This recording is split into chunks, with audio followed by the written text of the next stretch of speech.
The whispers followed Nora Sullivan through the streets of Salida, Colorado, like a shadow that could never be shaken. Barren, they said when they thought she couldn't hear.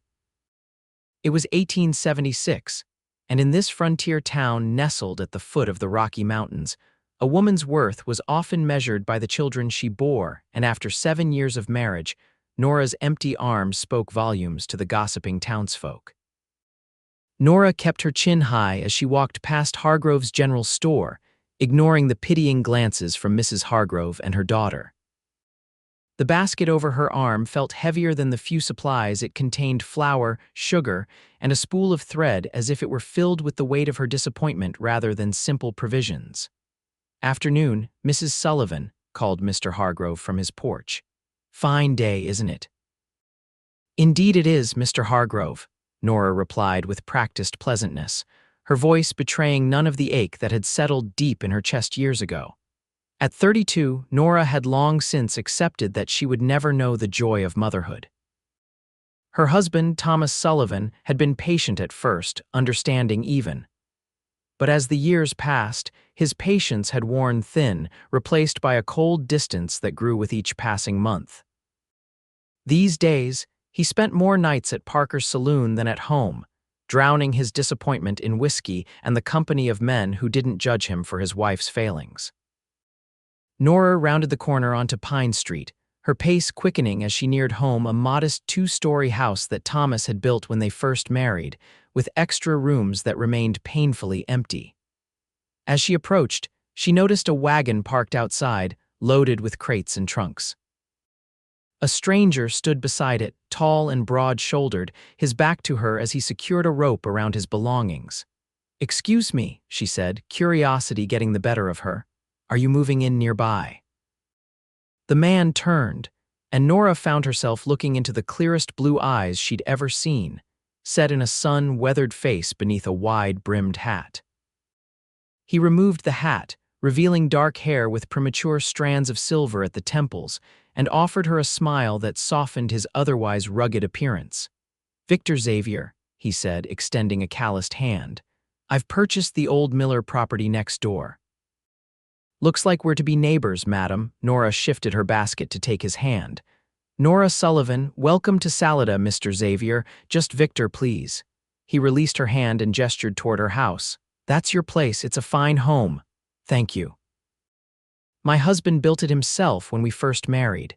Victor's eyes scanned the property, lingering on the overgrown garden at the side of the house.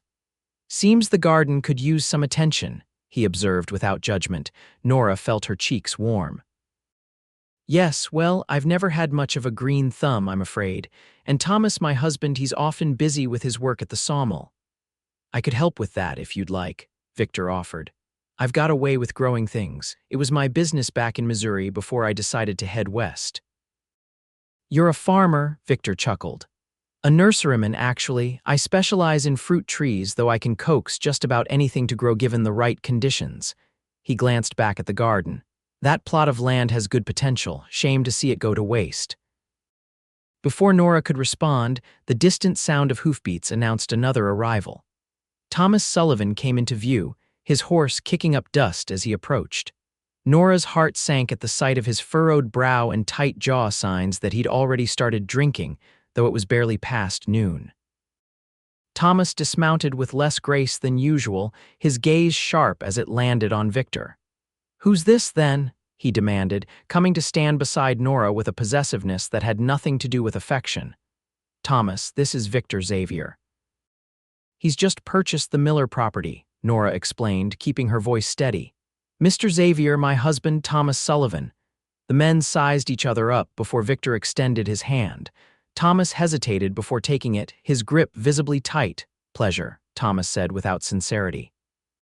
"What brings you to Salida? Not much call for new blood unless you're running from something."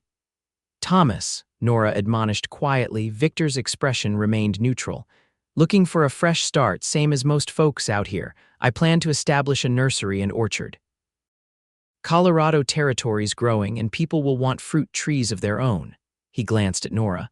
"I was just telling your wife I might be able to help with your garden." Thomas's eyes narrowed. Our garden's just fine, and my wife's got plenty to keep her busy without playing in the dirt. He placed a heavy hand on Nora's shoulder. Isn't that right, Nora?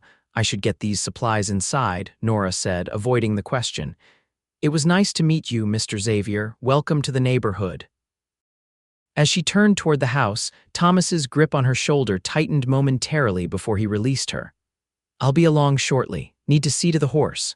Nora nodded and walked toward the house, feeling Victor's eyes on her back. She didn't look back, but she felt a strange flutter in her chest, something she hadn't felt in years. Hope, perhaps, though for what, she couldn't say. Inside, Nora set about putting away her purchases, trying to ignore the raised voices that soon drifted through the open window. Thomas's words were indistinct, but his tone was clear, unwelcoming, territorial.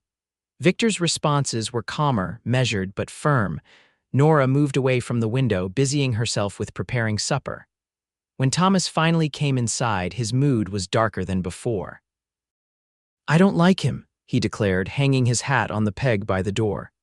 You've barely met him, Nora pointed out, keeping her focus on the potatoes she was peeling. Thomas came up behind her, his breath hot on her neck, smelling of whiskey and tobacco. Don't need more than a minute to size up a man. He's got his eye on what isn't his. The Miller property has been vacant for 2 years. It's hardly as if he's taking something that belongs to someone else. Thomas turned her roughly to face him. That's not what I meant, and you know it. His eyes searched hers. I saw how you looked at him. I didn't look at him any particular way, Thomas. Nora's voice remained calm, though her heart raced. He's a stranger who introduced himself, that's all. Thomas studied her face a moment longer before releasing her with a grunt. Keep it that way. Last thing I need is more talk about my wife. The unspoken words hung in the air between them, talk about his barren wife, his failure of a wife.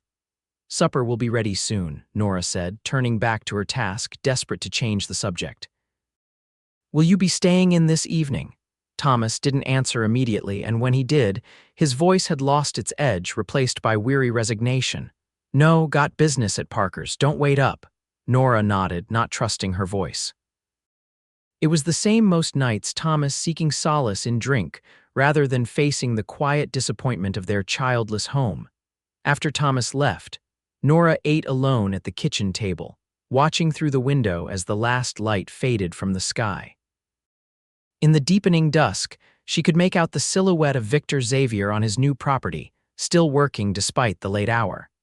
She watched him move with purpose, unloading crates and arranging them near the old Miller house. When darkness finally fell completely, Nora lit a lamp and carried it upstairs to the bedroom. As she passed the room that was meant to be a nursery, she paused, her hand on the closed door. 7 years, and she still couldn't bring herself to use the room for anything else, as if doing so would be admitting final defeat. With a sigh, Nora continued to her bedroom. As she prepared for bed, she found herself thinking of Victor Xavier's kind eyes and his offer to help with the garden. There had been no pity in his gaze, no judgment, just a simple offer of assistance from one neighbor to another.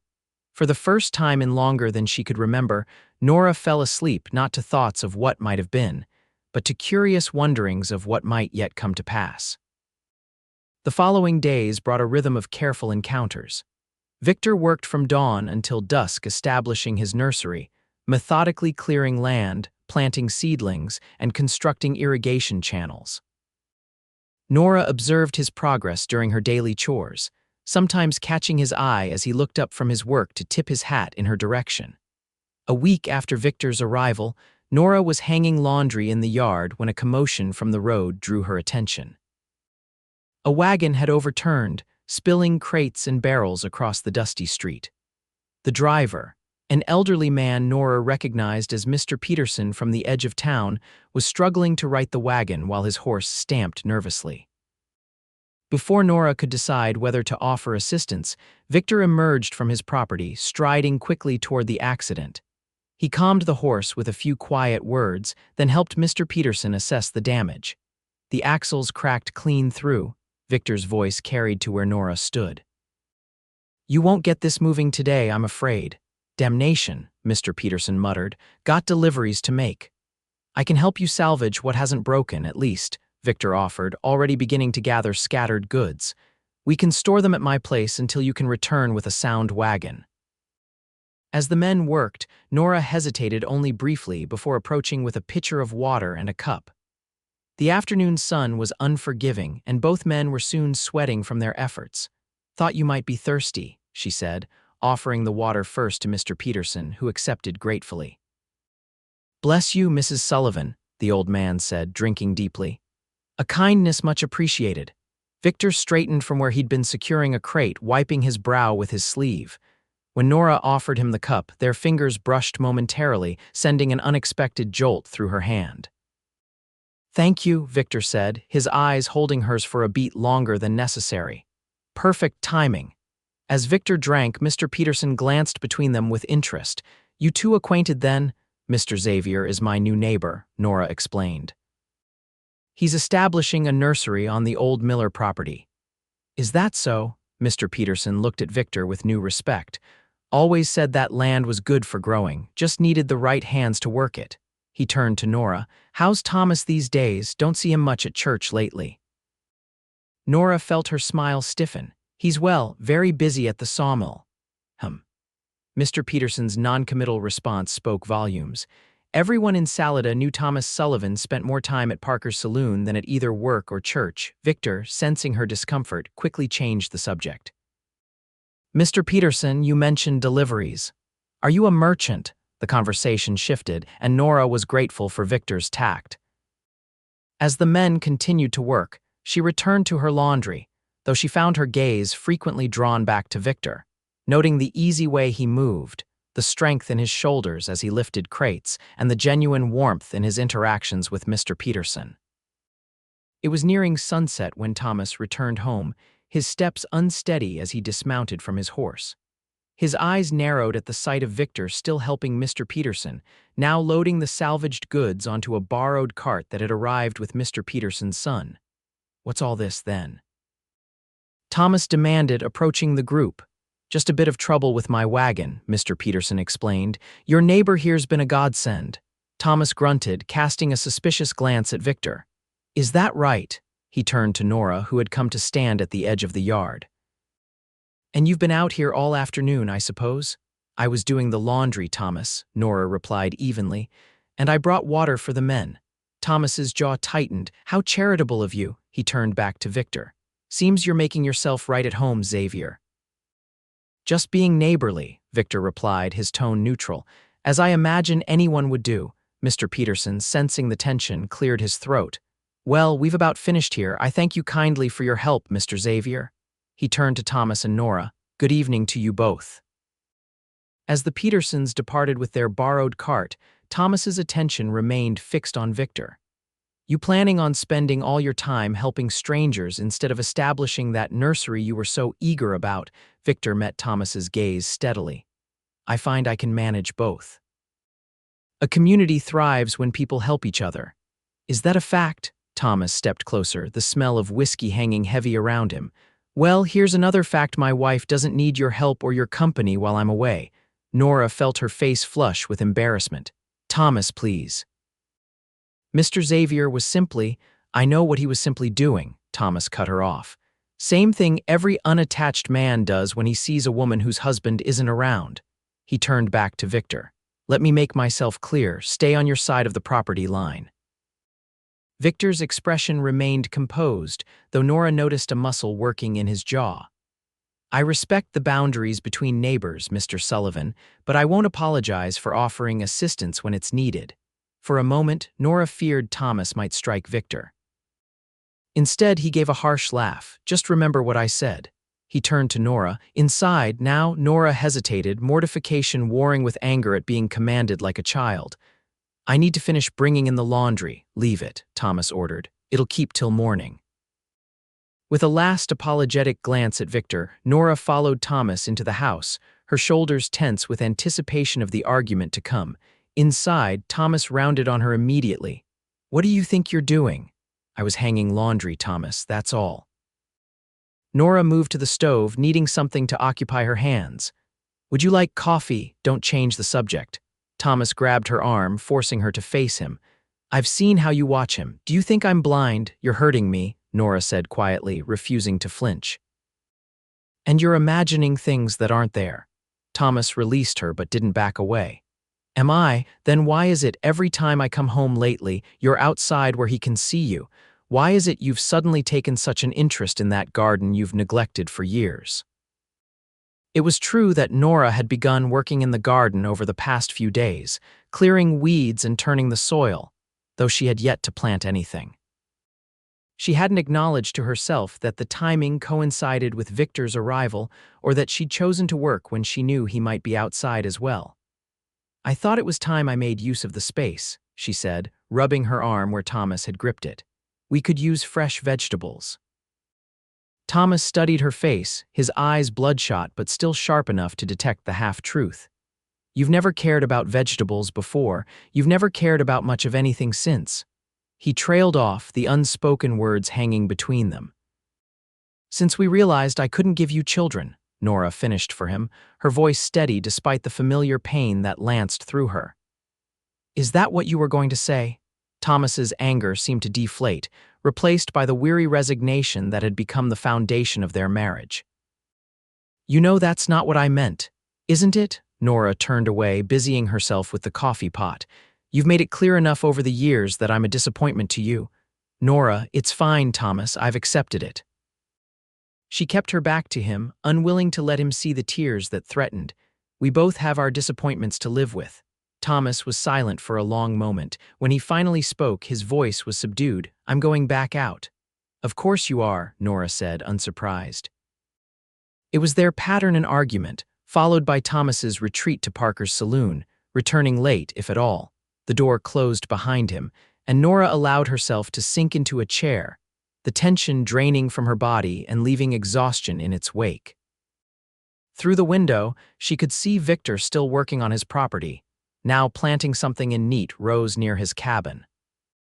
Watching him, Nora felt a strange mixture of emotions: guilt at the attraction she couldn't deny, anger at Thomas for his accusations, and beneath it all, a longing for something she couldn't quite name.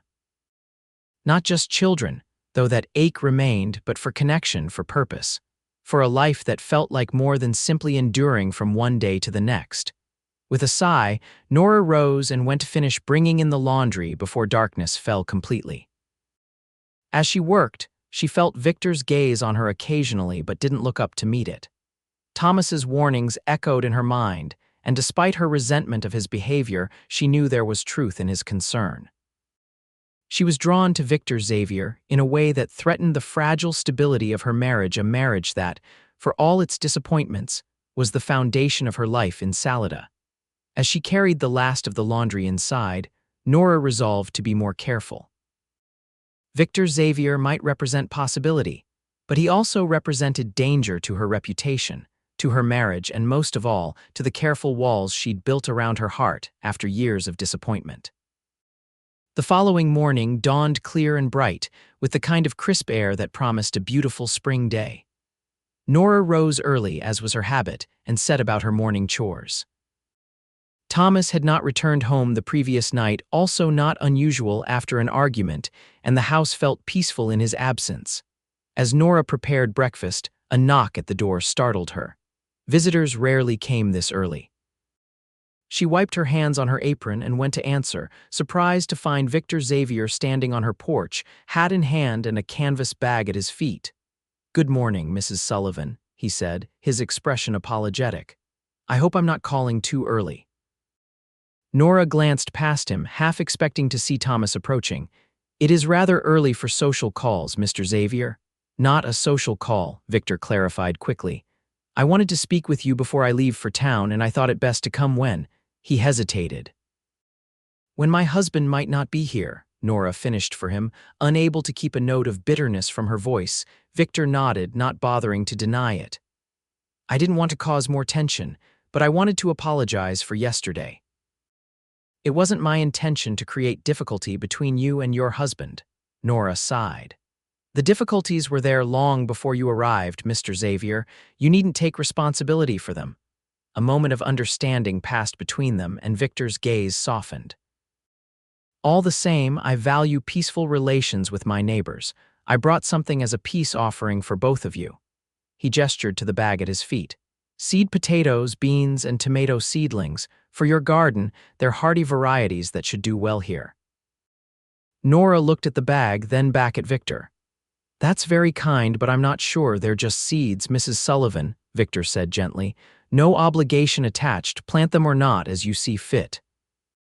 He hesitated, then added, "Though I stand by my offer to help, should you ever want advice about the garden."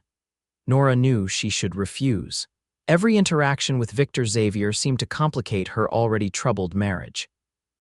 And yet, the simple gift of seeds represented something she had been missing: possibility, renewal, growth. "Thank you," she said finally, bending to take the bag. "It's a thoughtful gift." Victor smiled, and Nora noticed again how it transformed his weathered face, bringing warmth to his blue eyes. "My pleasure, I should be going now. Good day, Mrs. Sullivan." As he turned to leave, Nora found herself calling after him. "Mr. Xavier," he paused, looking back at her expectantly, "the garden, I wouldn't mind some advice if the offer still stands." Victor's smile widened. "It does."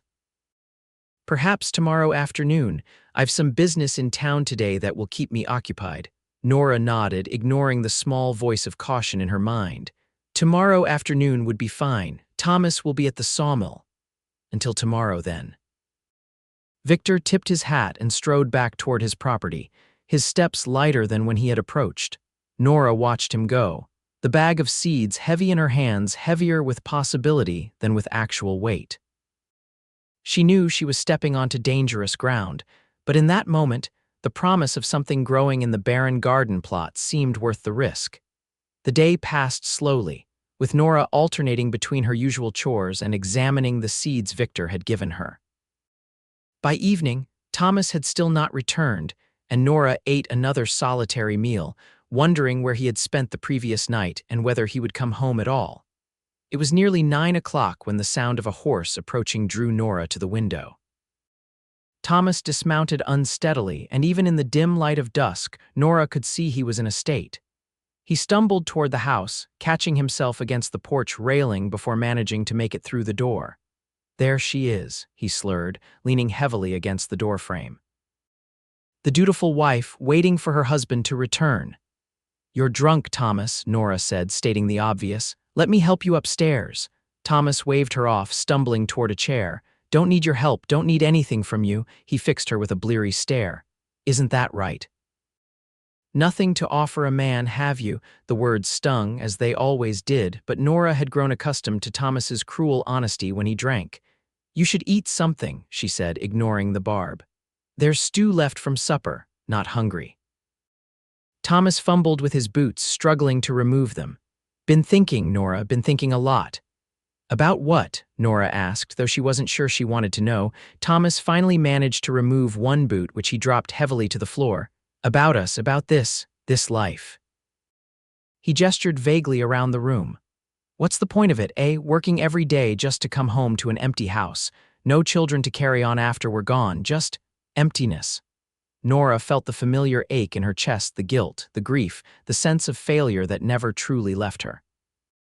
"I'm sorry, Thomas. If I could change things, I would." "Would you?" Thomas looked up at her, his expression suddenly shrewd despite his drunkenness. "Or are you already looking for a change, a different kind of change? What are you talking about?" Thomas abandoned his struggle with the second boot and leaned forward, pointing an unsteady finger at her. "I'm talking about Xavier. Don't think folks haven't noticed how you look at him. Don't think they haven't been talking." Nora felt a chill run through her. "There's nothing to talk about. He's our neighbor, nothing more." "That's so." Thomas lurched to his feet, swaying slightly. "Then what's this I hear about him bringing you gifts? Seeds, was it? Planning a garden together, are you?" So someone had seen Victor at their door that morning. In a small town like Salida, Nora shouldn't have been surprised. "He brought seeds as a neighborly gesture, Thomas, for both of us." Nora kept her voice calm, though her heart was racing. "There's nothing improper about it." Thomas gave a harsh laugh. "Nothing improper. Just the new man in town taking a special interest in a neighbor's wife." He took a step toward her, his face flushing with anger. "Do you think I'm a fool, Nora? Do you think I don't see what's happening right under my nose?" Nothing is happening, Nora insisted, backing away slightly. You're creating problems where none exist. Am I? Thomas advanced on her, his movements uncoordinated but threatening nonetheless. Then why is it Sarah Parker tells me she saw you watching him from the window? Why does Jim Hargrove mention that you linger at the store when Xavier's there too?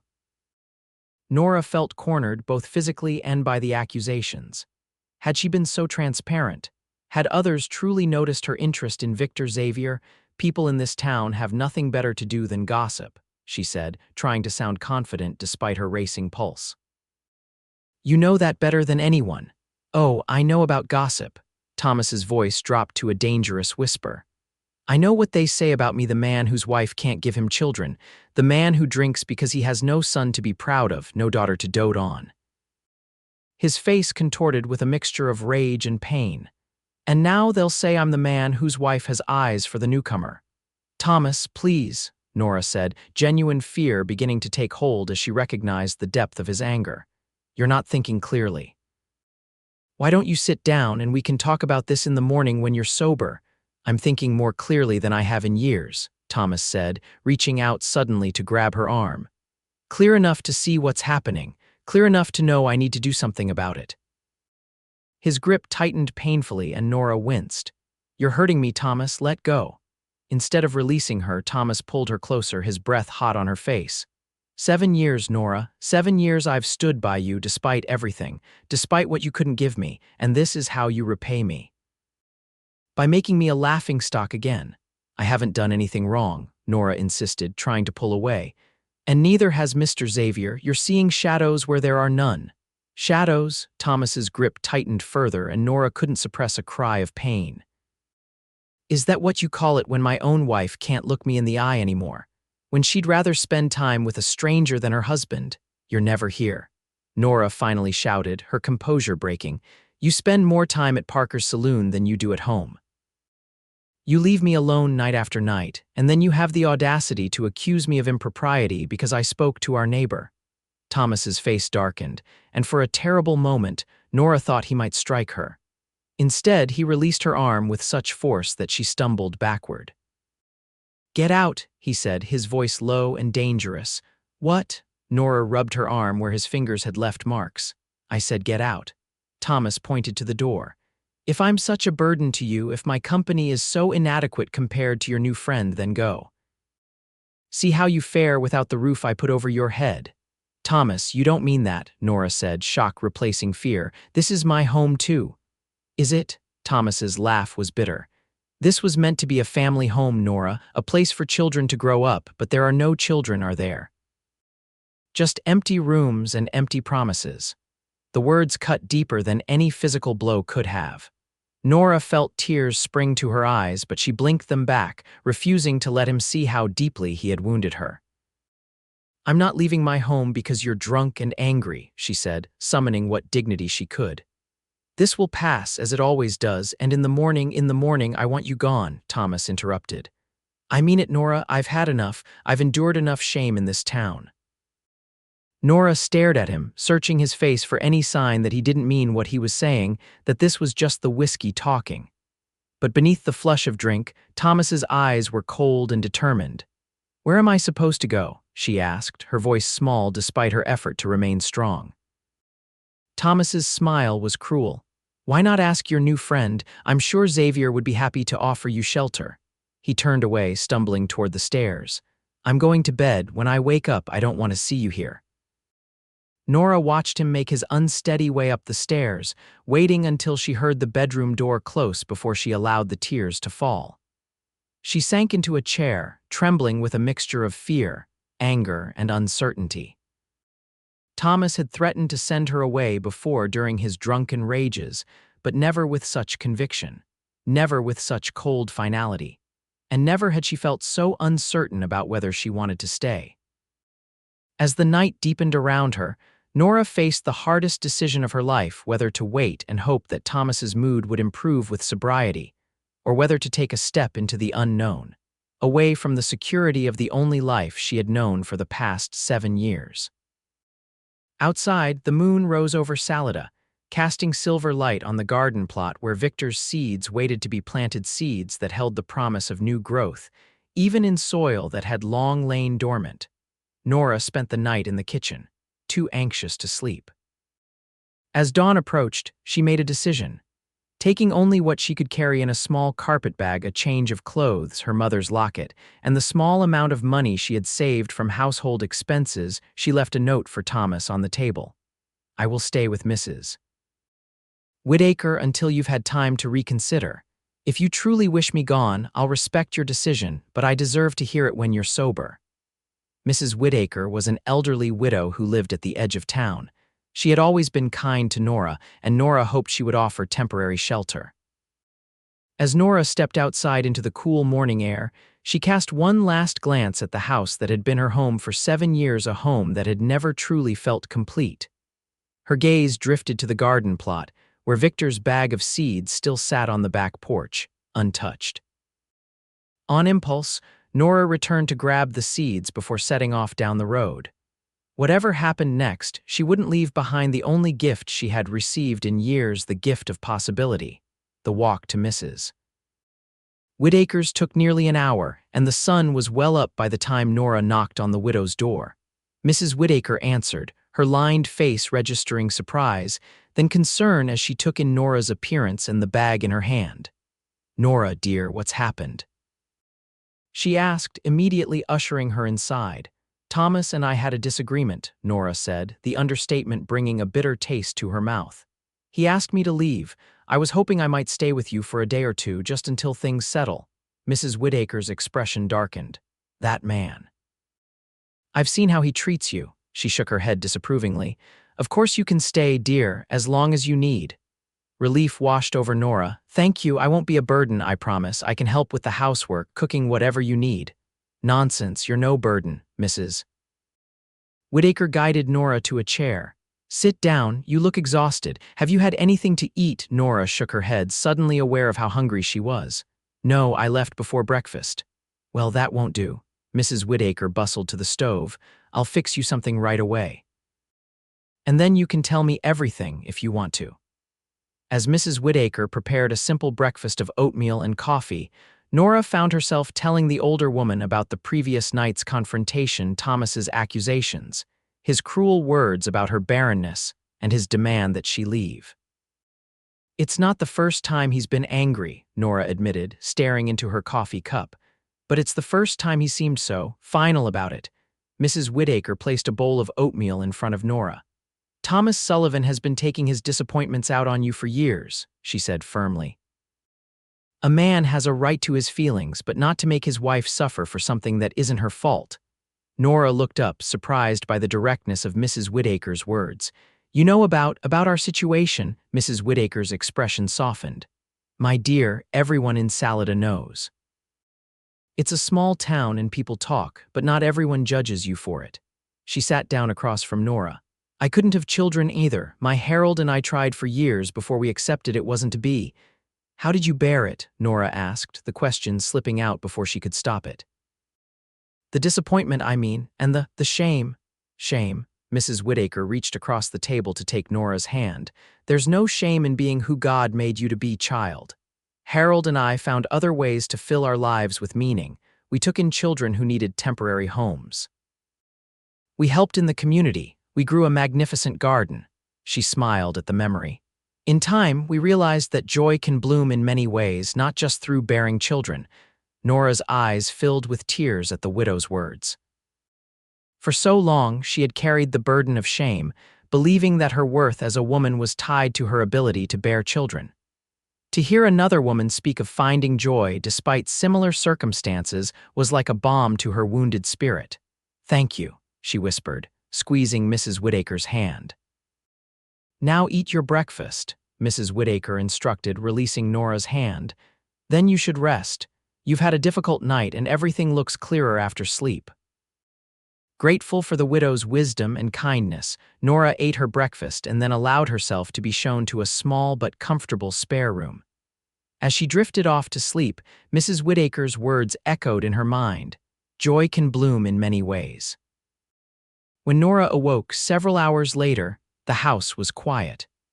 A note on the bedside table informed her that Mrs. Whittaker had gone to visit a sick friend and would return by supper time. Feeling refreshed after her rest, Nora decided to make herself useful by preparing a meal to thank her hostess for her kindness. In the kitchen, she found Mrs. Whittaker's larder well stocked and began to prepare a stew that would be ready by the time the widow returned. As she worked, chopping vegetables and browning meat, Nora found her thoughts drifting to Victor Xavier. She wondered if he had noticed her absence, if he had gone to her house that afternoon as planned to advise her about the garden. What would Thomas have said to him? The thought of Thomas made her stomach tighten with anxiety. Would he have sobered up by now? Would he regret his harsh words and actions, or would he stand by his demand that she leave their home permanently? And if he did, what would become of her? A woman alone in a frontier town had few options, especially one branded as barren and now potentially as unfaithful as well. Nora was so lost in these troubling thoughts that she didn't hear the knock at first. When it came again, louder, she startled, almost dropping the knife she was using. "Coming," she called, wiping her hands on her apron as she went to answer the door. When she opened it, she found herself face to face with Victor Xavier. "Mr. Xavier," she gasped, her hand flying to her throat in surprise. Victor stood on the porch, hat in hand, his expression a mixture of relief and concern. "Mrs. Sullivan, thank God you're all right." "How did you know I was here?" Nora asked, bewildered. "I didn't, not for certain," Victor admitted. "I've been searching for you since this morning. When you didn't come to your door for our discussion about the garden, I grew concerned. Your husband," he hesitated, choosing his words carefully, "your husband was not in a state to provide clear information about your whereabouts." Nora felt a flush of embarrassment. "I'm sorry you were troubled. There was a misunderstanding between Thomas and me." "A misunderstanding," Victor repeated, his tone making it clear he suspected the truth was more severe. "Mrs. Sullivan, Nora, are you safe?" The use of her given name, coupled with the genuine concern in his eyes, broke something in Nora. Tears welled up, and she found herself unable to maintain the polite fiction she had been prepared to offer. "He asked me to leave," she said, her voice barely above a whisper. "He said he'd had enough of the shame I've brought him." Victor's expression hardened momentarily before softening into compassion. "May I come in, or would that be inappropriate given the circumstances?" Nora hesitated, allowing a man into the house while Mrs. Whittaker was absent would indeed be considered inappropriate by most standards, and yet the thought of sending Victor away when he had gone to such lengths to ensure her safety seemed equally wrong. "Mrs. Whittaker won't return for a few hours yet," she said finally. "Perhaps we could sit on the porch. It's a fine day, and that way, if anyone passes by, they won't see anything amiss." Victor nodded, understanding her concern for propriety even in this difficult moment. The porch would be perfect. Nora fetched 2 cups of coffee, and they settled into the wooden chairs that faced Mrs. Whittaker's small but well-tended front garden. For a time, they sipped their coffee in silence, watching a hummingbird flit among the early spring blossoms. "Your husband was drinking when I called this afternoon," Victor said finally, breaking the silence. "He made some accusations." Nora closed her eyes briefly, imagining all too well what Thomas might have said. "I'm sorry you were subjected to that." "Don't apologize for him," Victor said, his voice firm but gentle. "I'm more concerned about what he might have said or done to you before you left." Nora considered deflecting, offering some mild explanation that would preserve Thomas's dignity and her pride. But something in Victor's steady gaze invited honesty. "He said I had brought him nothing but disappointment and shame," she said quietly. "He said this was meant to be a family home, but there are no children, just empty rooms and empty promises." The words still cut deeply, even in the retelling. Victor's hand tightened on his coffee cup.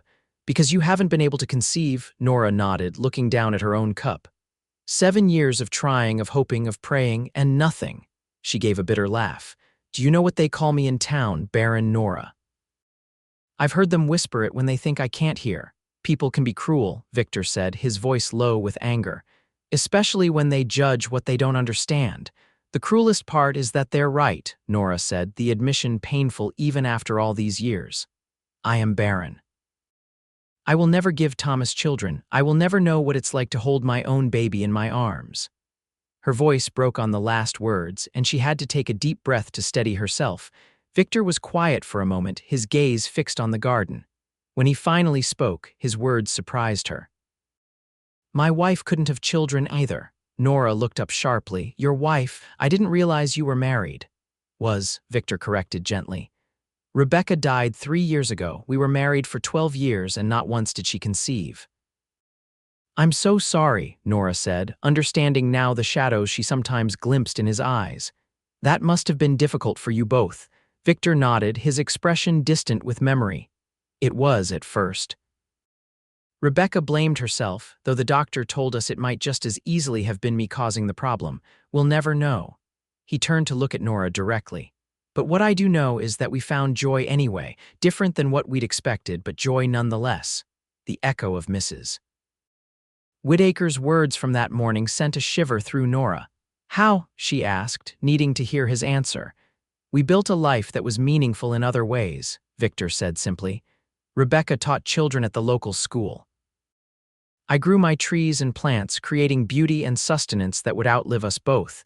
We helped neighbors in need. We loved each other." His smile was sad but genuine.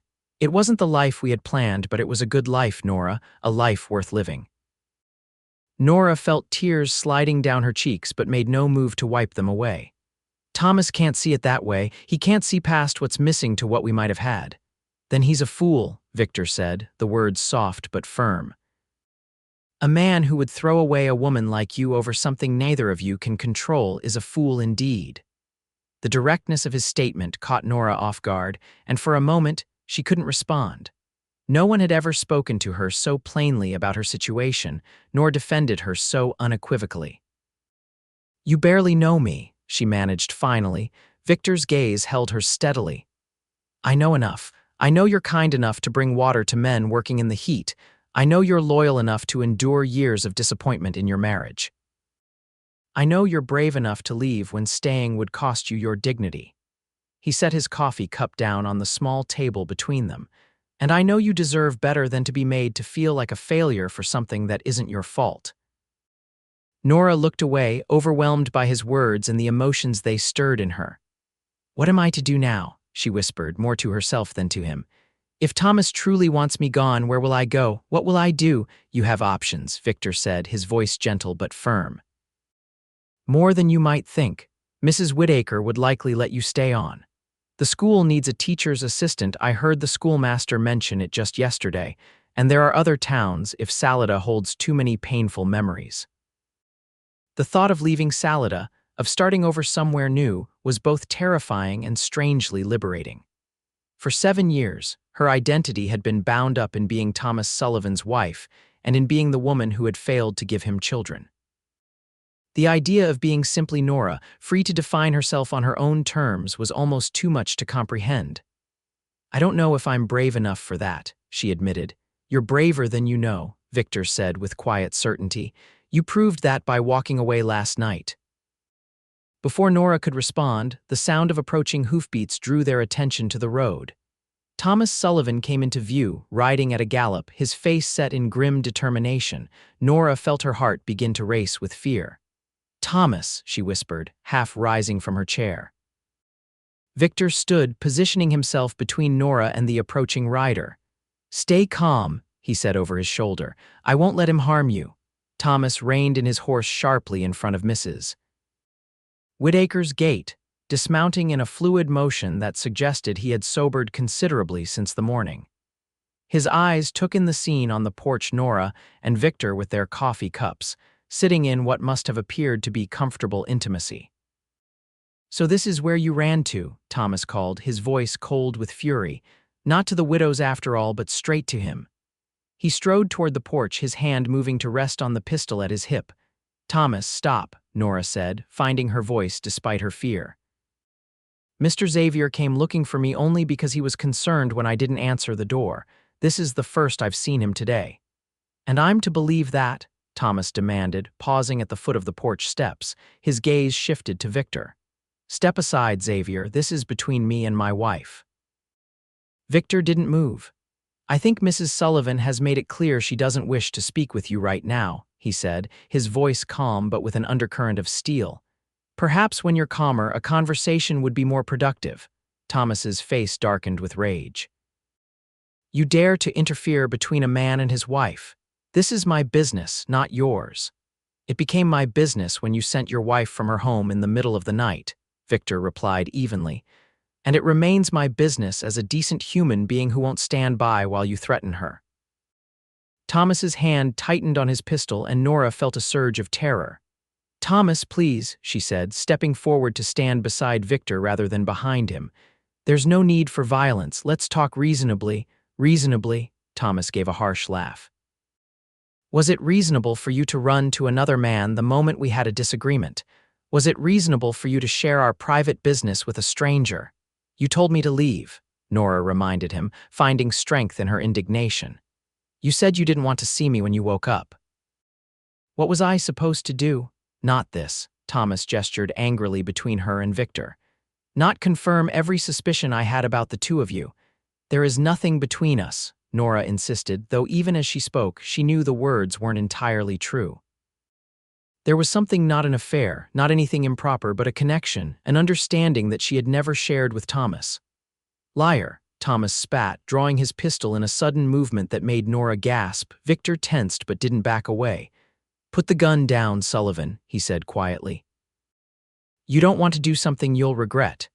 "The only thing I regret is not seeing the truth sooner," Thomas said, the pistol wavering slightly in his hand. "My wife, the woman who couldn't give me children, found someone else to give her what she wanted. Was that it, Nora? Did you think he could succeed where I failed?" The crude implication made Nora flush with anger and humiliation. "How dare you," she said, her voice shaking. "How dare you stand there and accuse me of infidelity when you're the one who abandoned our marriage years ago? You think I don't know about the women at Parker's saloon? You think the whole town doesn't know?" Thomas looked as if she had slapped him. For a moment the pistol lowered slightly. "That's different," he muttered, though his certainty seemed to waver. "Is it?" Nora demanded, years of suppressed hurt and anger finally finding voice. "You sought comfort elsewhere because I couldn't give you what you wanted, but I stayed faithful, Thomas. I stayed true to my vows, even when you were breaking yours every time you spent the night away from home." Thomas's expression shifted, anger giving way to something more complex, shame, perhaps, or the beginnings of remorse. The pistol lowered further. "Nora," whatever Thomas had been about to say was interrupted by the arrival of another rider, Sheriff Davis, approaching at a canter, his expression grave beneath his wide-brimmed hat. "What's going on here?" the sheriff demanded, dismounting quickly. His hand moved to rest on his own sidearm as he took in the scene, Thomas with his pistol half raised, Victor and Nora on the porch. "Just a domestic disagreement, Sheriff," Victor said calmly. "Nothing that can't be resolved without your assistance." "Doesn't look that way to me," Sheriff Davis observed, his gaze fixed on Thomas's pistol. "Sullivan, put that weapon away before someone gets hurt." For a moment Thomas hesitated, and Nora feared he might do something truly reckless. Then, with a muttered curse, he holstered the pistol. "That's better," the sheriff said, relaxing slightly. "Now, would someone like to tell me what this is all about? Mrs. Whittaker's neighbor saw a confrontation brewing and came to fetch me." Before anyone else could speak, Nora stepped forward. "It's my fault, Sheriff. Thomas and I had a disagreement last night, and I left home to stay with Mrs. Whittaker." Thomas was concerned when he found Mr. Xavier here. Sheriff Davis's gaze moved between the three of them, assessing the situation with the practiced eye of a lawman who had seen many domestic disputes. "Is that right, Sullivan?" Thomas's jaw worked for a moment before he answered. "More or less. And you, Xavier, what's your part in this?" Victor met the sheriff's gaze directly. "I went to the Sullivan home this afternoon for a previously arranged discussion about gardening, when Mrs. Sullivan wasn't there and Mr. Sullivan was. Indisposed, I became concerned for her safety and began looking for her. I found her here at Mrs. Whittaker's." Sheriff Davis considered this, then nodded slowly. "I see." He turned to Thomas. "Sullivan, I think you'd better come with me for a while." "Cool your head. You're arresting me," Thomas demanded, incredulous. No, just suggesting you come have a cup of coffee at my office until you're thinking more clearly, the sheriff said firmly. Unless you'd prefer I arrest you for threatening people with a firearm. Thomas glared at Victor, then at Nora, before finally shrugging in defeat. Fine, lead the way, Sheriff. As Thomas mounted his horse, he looked back at Nora one last time. This isn't over, he said, his voice low enough that only she could hear. You're still my wife. Nora watched as the sheriff led Thomas away, her emotions a confused tangle of relief, fear, and an unexpected sense of liberation. Only when they were out of sight did she realize she had been holding her breath. Are you all right? Victor asked quietly, still standing beside her on the porch. Nora nodded, though she wasn't entirely sure it was true. I think so, I never thought it would come to this. Few people do, Victor said with the wisdom of experience. Marriages rarely break suddenly, they erode over time until one day you realize what's been happening all along. The understanding in his voice reminded Nora that Victor had his own history of loss and disappointment, yet he had emerged from it with a compassion and wisdom that Thomas, for all his years of frustration, had never developed. What happens now? She asked, not entirely sure whether she was asking about the immediate future or something broader. Now, Victor said gently, you take time to think about what you want, not what Thomas wants or what the town expects. You decide what will bring you joy, Nora, joy. There was that word again, the possibility that had seemed so remote for so long. Could she really find it after everything? I don't know if I remember how to be happy, she admitted, the words barely audible. Victor's smile was soft and understanding. Then perhaps it's time to relearn. One small step at a time. He gestured to the bag of seeds that Nora had brought with her from home, now sitting forgotten on the porch beside her chair. Starting with a garden, maybe, a place where things can grow and flourish, even after lying dormant for years. The metaphor wasn't lost on Nora.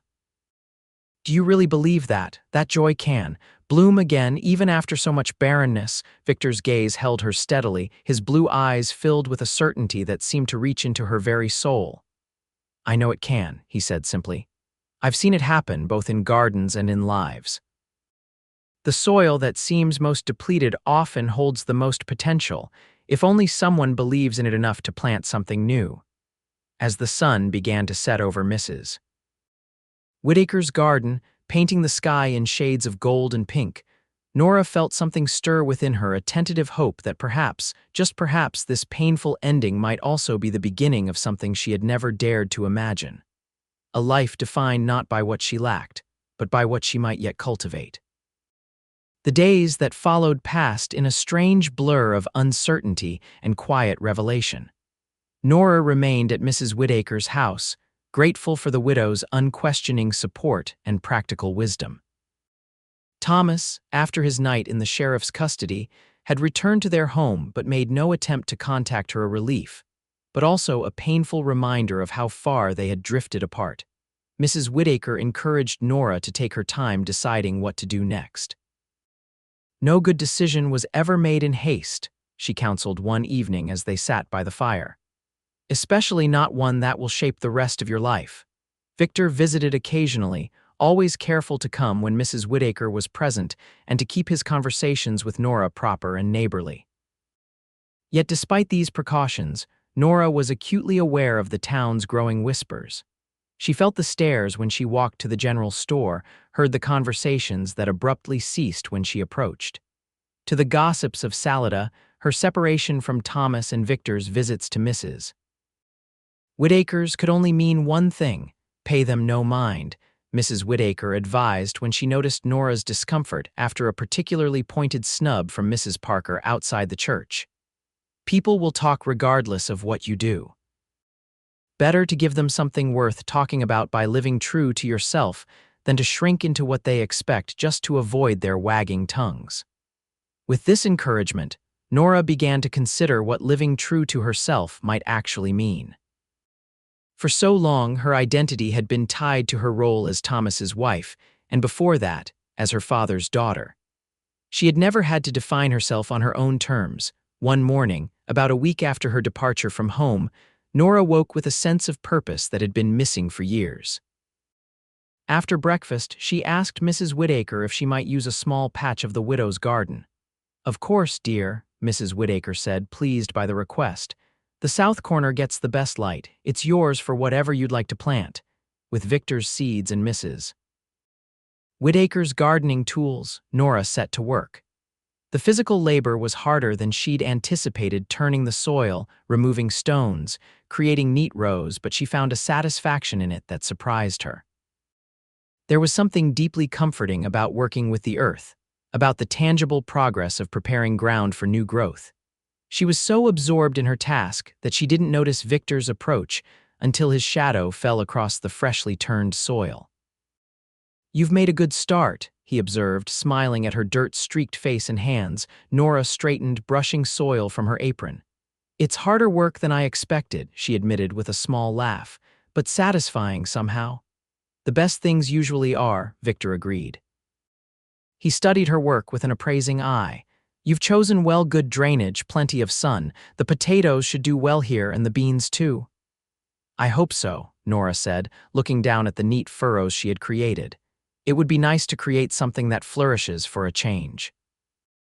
Victor seemed about to respond when the gate to Mrs. Whittaker's yard creaked open. Thomas stood there, sober and subdued, his hat in his hands. "Nora," he said, his voice carrying across the garden, "I'd like to speak with you." Nora felt her heart race, but she stood her ground, aware of Victor's protective presence beside her. "What about Thomas?" Thomas's gaze flickered to Victor, then back to her. "Privately, if you don't mind." For a moment, Nora was tempted to refuse, to insist that anything he had to say could be said in front of Victor. But that would only confirm the town's suspicions about them, and despite everything, she didn't want to cause Thomas more public humiliation. "It's all right," she said to Victor quietly. "We can talk in the parlor with Mrs. Whittaker present." Victor nodded, understanding her concern for propriety, though his expression remained wary. "I'll continue with the garden preparation while you talk." Nora led Thomas into the house where Mrs. Whittaker was quick to position herself in a corner of the parlor, with her mending close enough to intervene if needed, but far enough to offer the illusion of privacy. Thomas sat awkwardly on the edge of a chair, his hat turning in his hands. "You look well," he said finally, breaking the uncomfortable silence. "Thank you," Nora replied, unsure how to respond to this unexpectedly gentle opening. "How have you been?" Thomas shrugged, his gaze dropping to his hat. "The house is quiet without you."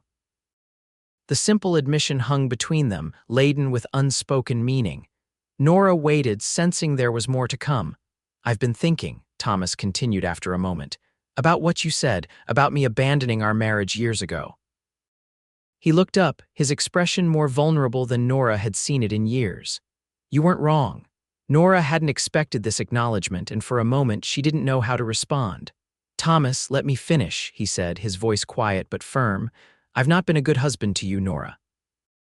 I blamed you for something that wasn't your fault, and I sought comfort elsewhere instead of finding a way for us to face our disappointment together." He drew a deep breath. "I'm not proud of the man I've become."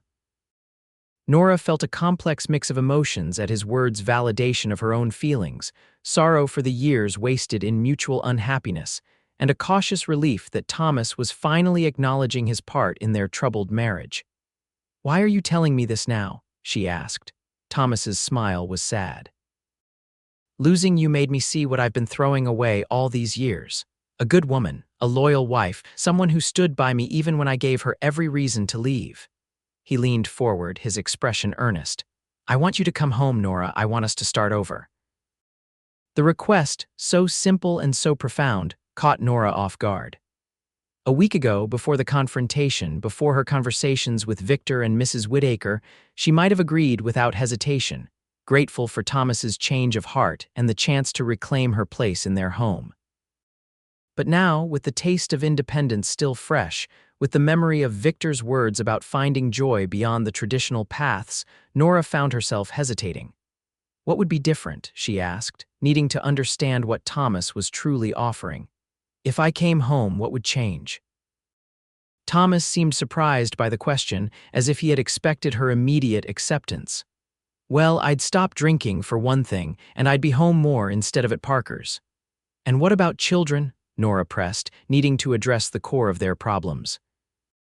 What about the fact that I can't give you the family you've always wanted? Thomas's expression clouded. I've accepted that it's not to be, he said, though Nora could hear the lingering disappointment in his voice. We'll manage without. Manage, Nora repeated, the word revealing more than Thomas perhaps intended. Not thrive, not find joy, just manage. What more can we do? Thomas asked, a hint of his old frustration breaking through. It's our cross to bear, Nora, we make the best of it. In that moment, the contrast between Thomas's resigned acceptance and Victor's philosophy of finding joy despite, or even through life's disappointments, became painfully clear. Thomas was offering a return to the same life, perhaps with less overt unhappiness, but still fundamentally defined by what they lacked rather than what they might create together. I need time to think, Nora said finally. This isn't a decision I can make hastily. Thomas's face fell, but he nodded. I understand, but don't take too long, Nora. People are talking. The longer you stay away, especially with Xavier coming around, the more damage there'll be to your reputation. The concern for her reputation rather than her happiness stung, reminding Nora of how different their priorities had become.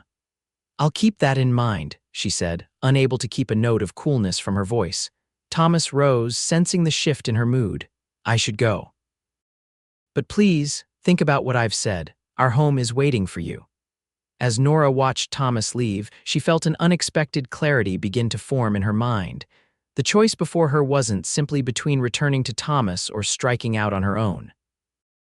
It was between two visions of life, one defined by resignation to disappointment, the other by the courage to seek joy in unexpected places. When she returned to the garden, Victor was still there, carefully planting the tomato seedlings in a sunny corner. He looked up as she approached, his expression questioning but patient. Thomas wants me to come home, Nora said simply, kneeling beside him to continue their work. Victor nodded, his hands never pausing in their gentle task of settling a seedling into the soil. And what do you want? The question, so direct and yet so profound, made Nora's throat tighten with emotion. No one had asked her that in years, perhaps ever. I want to know if I can find joy again, she said finally, the truth of it surprising even her. Real joy, not just the absence of unhappiness. I want to discover who I am beyond being Thomas Sullivan's barren wife. Victor's hands stilled and he looked up at her, his blue eyes warm with understanding. That's a worthy quest, Nora, and one I believe you're brave enough to undertake. Am I? She wondered aloud. It's terrifying to think of starting over at my age with no home of my own, no clear path forward. The bravest journeys often begin with fear, Victor said, returning to his planting, but they don't have to be taken alone. The implication in his words was clear, though respectfully undefined. Victor wasn't offering himself as an alternative to Thomas, at least not yet. But he was offering companionship, understanding, and a shared belief that life could hold more than mere endurance. As they worked side by side in the garden, planting seeds that would take weeks to show their first green shoots, Nora felt something unfurling in her own heart, a tentative hope that, like these seeds, needed only the right conditions to grow into something beautiful and life-sustaining. That evening, after Victor had gone and Mrs. Whittaker had retired to her room, Nora sat on the porch watching the stars appear one by one in the darkening sky. The choice before her seemed both impossibly difficult and surprisingly simple. Return to Thomas and the life she knew, with all its familiar disappointments, but also its security and respectability. Or step into the unknown, trusting that joy might indeed bloom in barren places, if only she had the courage to plant the seeds. 2 weeks later, on a bright spring morning, Nora stood in front of Judge Parker's office in Salida, her heart racing but her resolve firm. Inside, Thomas waited with the documents that would dissolve their marriage, a scandalous step in this small community, but one that the judge had reluctantly agreed to after hearing the full story of their estrangement. Are you sure about this, Mrs. Whittaker asked gently, standing beside Nora on the boardwalk. Nora took a deep breath, thinking of the conversations of the past weeks, Thomas's continued insistence that they could manage their disappointments. Victor's quiet encouragement of her newfound independence, and Mrs. Whittaker's practical wisdom about building a life of purpose. "I'm sure," she said, her voice steady despite her nerves, "I can't go back to living half a life defined only by what I lack." Mrs. Whittaker squeezed her hand. "Then go forward with your head high, my dear. You have nothing to be ashamed of." With these words bolstering her courage, Nora entered the judge's office. Thomas stood by the window, looking older than his 38 years, the strain of recent events evident in the new lines around his eyes. "Nora," he acknowledged, his expression a mix of resignation and lingering resentment. "You're really going through with this?" "I am," she confirmed. "It's better this way, Thomas, you know it is." He shook his head slowly. "I don't know that at all. I think you're making a terrible mistake." "Perhaps," Nora admitted, "but it's my mistake to make." Judge Parker entered from an inner office, his expression grave. "Mrs. Sullivan, Mr. Sullivan, I've prepared the documents as requested, though I must say I find this whole business most irregular. Divorce is not something to be entered into lightly." "We understand, Judge," Nora said firmly. "This decision wasn't made in haste." The judge harumphed but placed the papers on his desk. "Very well. I'll need you both to sign here, acknowledging the dissolution of your marriage on grounds of irreconcilable differences." He looked at Thomas. "Mr. Sullivan has agreed to deed the house to you, Mrs. Sullivan, as part of the settlement." This was news to Nora, who turned to Thomas in surprise. "The house? But Thomas, that's too much. You built it for us," Thomas interrupted, his voice rough with emotion. "I built it for the family we were supposed to have. I can't live there anymore, Nora. Too many ghosts of what might have been." He gave a bitter laugh. "Besides, I'm heading to Denver. New mining operations there need experienced men. Time for a fresh start." The generosity of the gesture, unexpected after the anger and accusations of recent weeks, brought tears to Nora's eyes. "Thank you," she said simply. Thomas nodded, looking away. "Just don't let Xavier move in before my wagon's out of sight," he muttered, the old jealousy flaring briefly. "Thomas," Nora began, but Judge Parker cleared his throat impatiently. "If you please," he said, pushing the papers toward them. "I have other appointments today." Nora signed first, her hand shaking slightly as she wrote her maiden name, Sullivan, now relinquished on the document that would end 7 years of marriage. Thomas signed after her, his signature bold and angry, the pen pressing hard enough to tear the paper slightly. "There," Judge Parker said, sprinkling sand over the ink to dry it. "It's done. May God have mercy on you both for this decision." Outside the office, the bright spring sunshine seemed at odds with the solemnity of what had just transpired. Thomas paused on the boardwalk, looking at Nora as if seeing her for the first time in years. "I hope you find what you're looking for," he said finally, his anger seeming to drain away, leaving only a weary sadness. "I really do, Nora." "I hope the same for you, Thomas," she replied, meaning it despite everything. He nodded, placing his hat on his head. "I'll be gone by the end of the week. The house is yours whenever you want it." With that, he walked away, his shoulders straight but his steps heavy. Nora watched him go, a complex mix of emotions washing over her grief for what they had lost, relief that it was finally over, and a tentative hope for what might lie ahead. When Thomas disappeared around the corner, she turned to find Mrs. Whittaker watching her with compassionate eyes. "Well, my dear," the widow said gently. "What now?" It was the question Nora had been asking herself for weeks. What now? Who was she, if not Thomas Sullivan's wife? What would she make of this second chance at defining her own life? "Now," Nora said, surprising herself with the conviction in her voice, "I think it's time to see what might bloom in my garden." The summer of 1876 passed in a blur of growth and quiet transformation. Nora moved back into the house Thomas had built, but she made it truly her own for the first time. She painted the kitchen a cheerful yellow, turned the never-used nursery into a reading room filled with books she'd always wanted to explore, and dedicated herself to the garden that now flourished with vegetables, herbs, and the beginnings of the fruit trees Victor had helped her plant. Victor became a frequent visitor, always careful to maintain propriety despite the town's ongoing speculation. He brought new seedlings, offered advice on pest control and irrigation, and gradually, as the weeks passed, shared more of himself stories of his life with Rebecca, his dreams for his nursery business, his quiet philosophy of finding beauty in unexpected places. Mrs. Whittaker, who had become something of a surrogate mother to Nora, often joined them for supper, her presence serving both as chaperone and as welcome companionship. Under her guidance, Nora learned to preserve the bounty from her garden, filling the cellar with jars of tomatoes, pickles, and jams that would sustain her through the winter. By autumn, when the aspen trees turned gold against the mountains and Victor's apple trees produced their first small harvest, Nora had discovered something unexpected, a sense of purpose and contentment that had eluded her throughout her marriage. She had also begun teaching at the school 3 days a week, after the schoolmaster, Mr. Finch, approached her about helping with the younger children. To her surprise, Nora found she had a gift for teaching, and the children responded to her patient guidance with enthusiasm. "You found your calling," Victor observed one evening as they sat on her porch after a long day of apple picking. "Those children adore you." Nora smiled, watching the sunset paint the mountains in shades of pink and gold. "It's strange. For so long, I thought the only children that would matter were the ones I couldn't have. But these children, they matter too, differently but just as deeply." Victor nodded, understanding in his eyes. Rebecca used to say the same thing about her students, that they were her children in all the ways that truly mattered. "She sounds like she was a remarkable woman," Nora said softly. "She was," Victor agreed.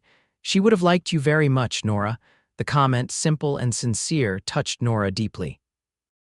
In the months since her divorce, she and Victor had developed a friendship that went beyond their shared interest in gardening, a connection based on mutual respect, shared experiences of loss, and a common belief that life could offer second chances to those brave enough to take them. As the first snow of winter dusted the mountains in early November, Victor came to Nora's door with an unusual request. "I'd like you to come to my home for supper tomorrow," he said, his normally confident demeanor giving way to an endearing nervousness. "I have something I want to show you." "Tomorrow," Nora hesitated, aware that dining alone at Victor's home would set the town gossips ablaze despite the months that had passed since her divorce. "Perhaps Mrs. Whittaker could join us." Victor shook his head. "What I want to show you. It's something I'd rather share with you alone, at least at first." Seeing her uncertainty, he added quickly, "We can leave the doors open, have supper while it's still light. I'm not asking you to compromise your reputation, Nora." The sincerity in his eyes convinced her. "All right." "Tomorrow at 5, Victor's smile was warm with relief and anticipation. 5 o'clock. Dress warmly, we'll need to step outside briefly." Curious about this mysterious invitation, Nora arrived at Victor's property the following evening just as the church bell chimed 5.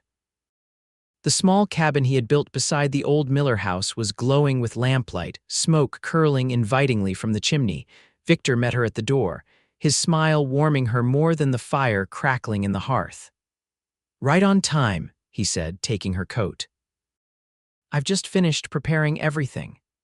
The cabin's main room was simply but comfortably furnished, with bookshelves lining one wall and a table set for 2 by the window. The aroma of beef stew and fresh bread filled the space, making Nora realize how hungry she was. "It smells wonderful," she said, accepting the cup of hot cider Victor offered. "Rebecca taught me to cook," he explained with a smile. "She said no man should be helpless in a kitchen, but before we eat, there's something I want to show you."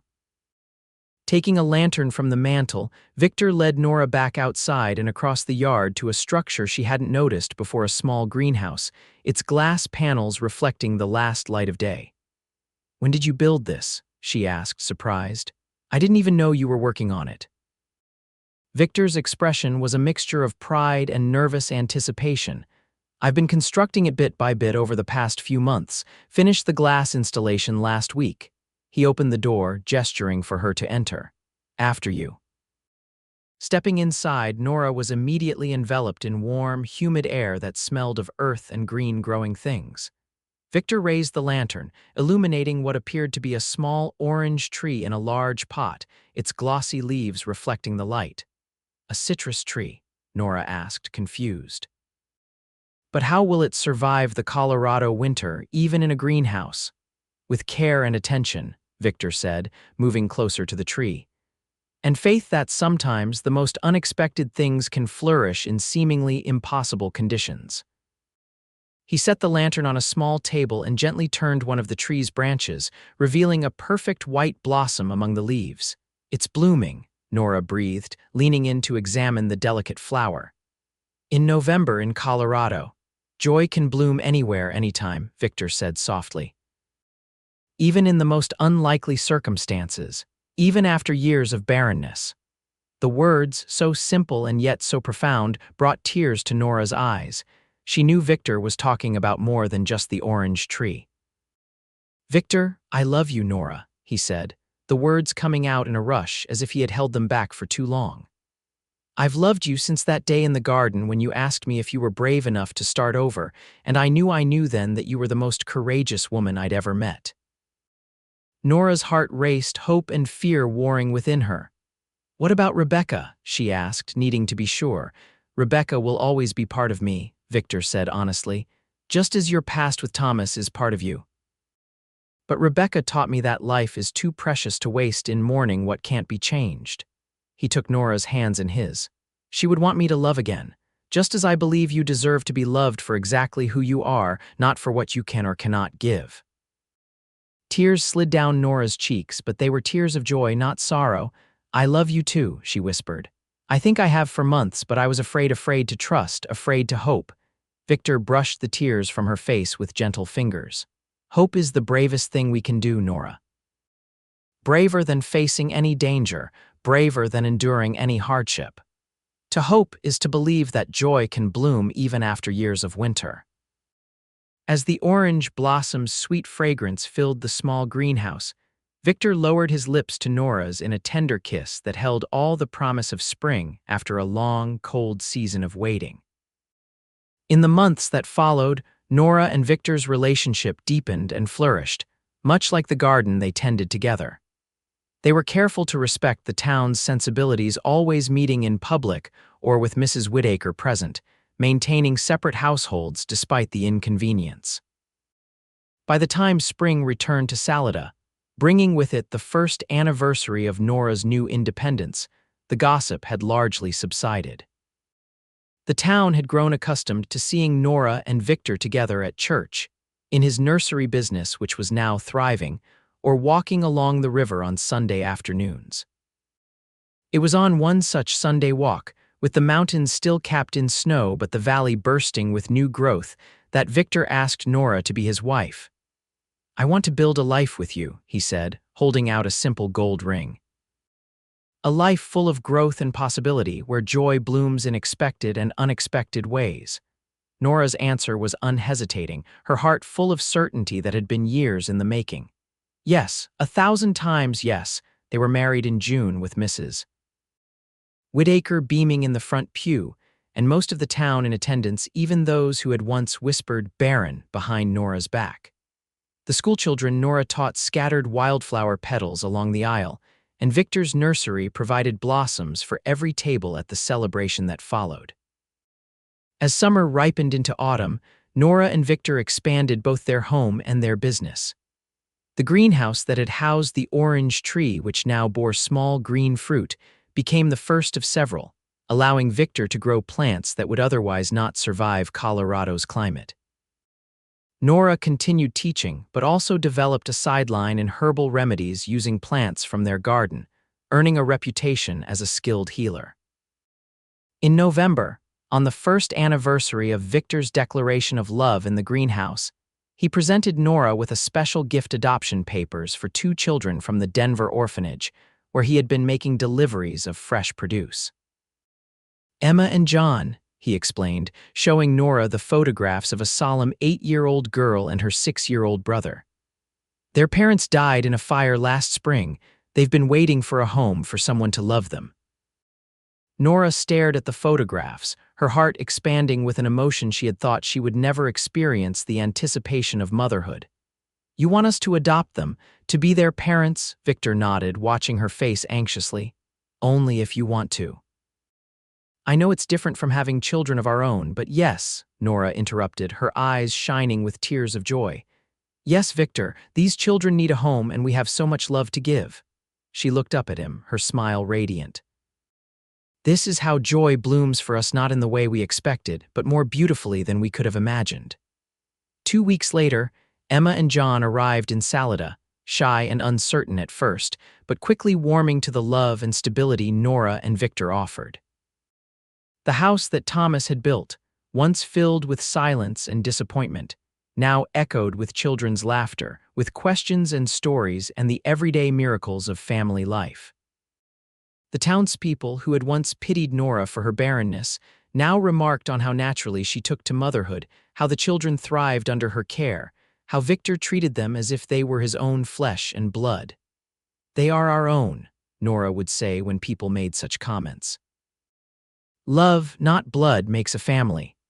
As Christmas approached, bringing with it heavy snow and the cozy intimacy of long winter evenings by the fire, Nora found herself reflecting on the journey that had brought her to this place of unexpected fulfillment.